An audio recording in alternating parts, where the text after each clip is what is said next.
Bonjour, ici Olivier de Lamarche. J'enregistre cette courte vidéo pour vous prévenir que l'UE est en train de mettre en place les conditions du racket de vos comptes en banque. Rien que ça, vous me direz, ça fait longtemps qu'ils y travaillent.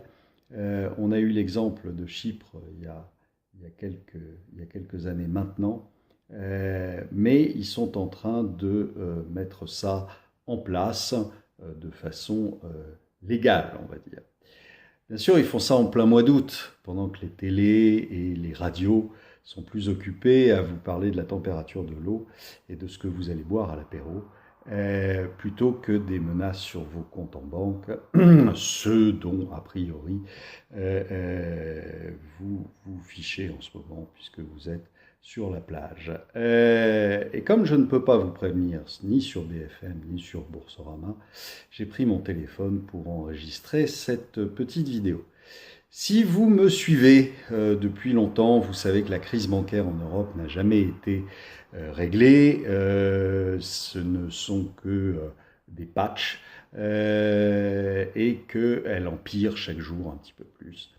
Vous avez 3 banques italiennes qui ont fait faillite, dont personne, en tout cas pour 2 de ces banques, personne n'avait jamais entendu parler et le nom de ces banques n'avait jamais été prononcé.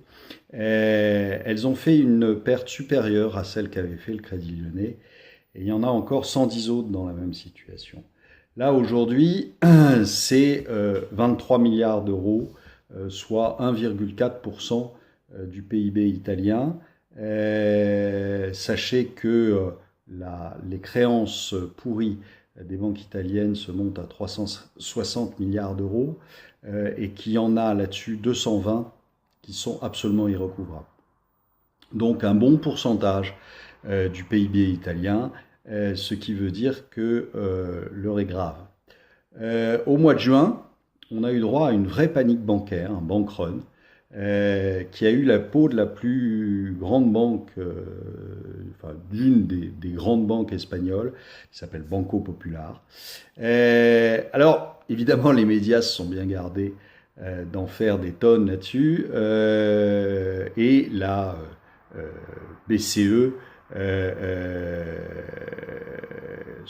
a soutenu la banque à bout de bras depuis 10 ans, mais cette fois-ci, elle n'a rien pu faire et donc cette banque est allée au tapis.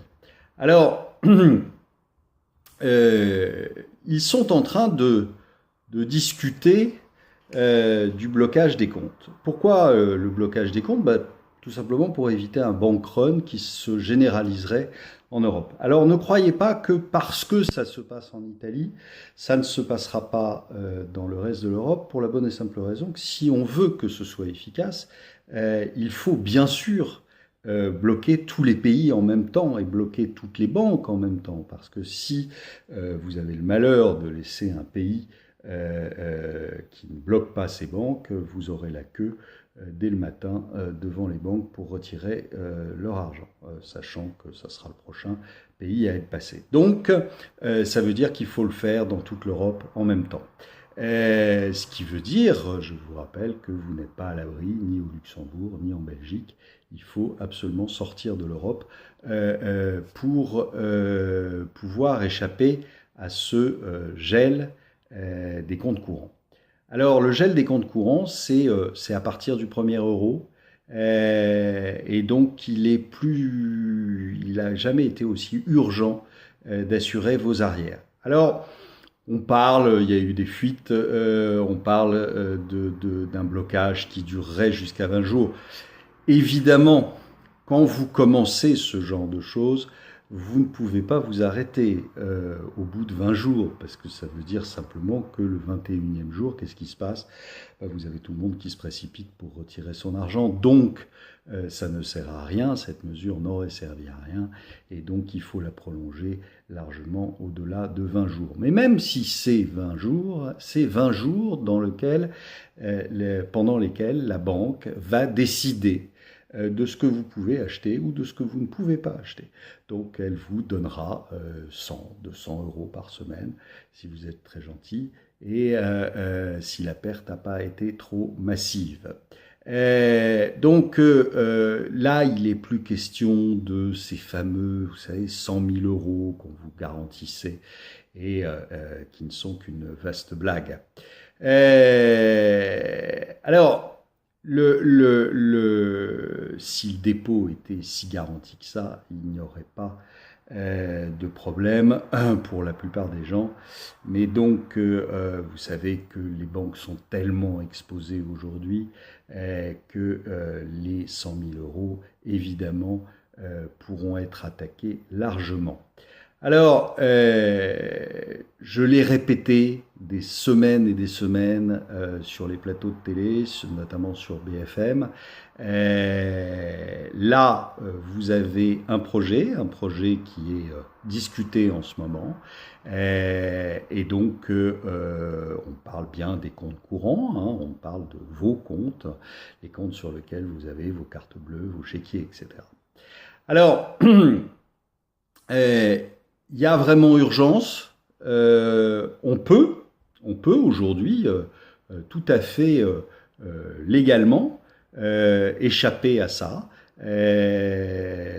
D'abord, il faut, si on peut le faire, il faut se débancariser le plus possible. Et puis, vous avez tout un tas d'autres actions à faire, mais il faut que vous en preniez conscience. Il ne faut pas que vous vous disiez que c'est tellement énorme que ça ne peut pas arriver. S'ils en discutent, c'est bien qu'ils ont une petite idée à la tête. Et croyez-moi, le jour où ça arrivera, ça sera trop tard. Donc faites-le avant, pensez-y avant. Vous avez dans la lettre qui suit, que j'édite tous les mois, avec les éditions Vauban, vous avez dans la lettre qui suit tout ce qu'il faut pour prendre des décisions et pour essayer de se passer le plus possible des banques.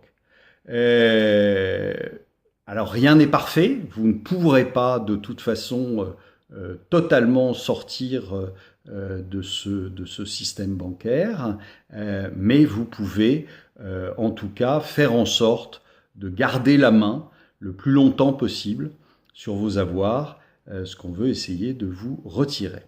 Voilà. À bientôt et à la rentrée en tout cas sur d'autres médias. Au revoir.